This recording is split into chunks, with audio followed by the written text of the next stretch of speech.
গ্রীষ্মকালের তপ্ত দিনে জন্মালো এক ছানা। তাকে পেয়ে মায়ের মনে আনন্দ ধরে না। বর্ষা এলো, ফুটলে দুচোখ, দেখল মিষ্টি চোখে, দুলছে কেমন সবুজ পাতা বৃষ্টি গায়ে মেখে। শরতে নীল আকাশ জুড়ে পেঁজা তুলো ভাসে, শিউলি সুবাস নেশা ধরায় মাঠ ভরেছে কাশে। ইচ্ছে করে মায়ের মতো মেলবে সে তার ডানা, হয়নি তেমন বড় যে তাই উড়তে এখন মানা।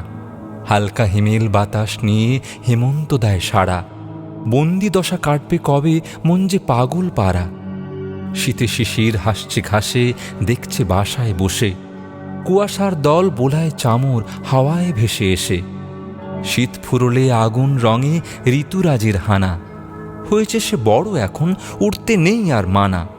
মেল্ল ডানা বসন্তে সে স্বপ্ন হাজার নিয়ে, জীবন বুঝি বদলে যাবে নতুন পরিচয়ে। দেখল বসে গ্রীষ্মে খরা, বর্ষাতে কুল ভাসে, শরৎ সাজে পেঁজা তুলোয় শিউলিতে আর কাশে। হেমন্ত শীত নিয়ম মেনে এলো গেল চলে, ঋতুরাজও সেজেছে বেশ রং বেরঙের ফুলে। একে একে ষড় ঋতুর চলল আনা গোনা, রইল একই জীবন শুধু বদল খাঁচাখানা। যতই রাখো খাঁচাটি তার হাট করে আজ খুলে, বন্দি থেকে খাঁচায় পাখি গেছে ওড়া ভুলে।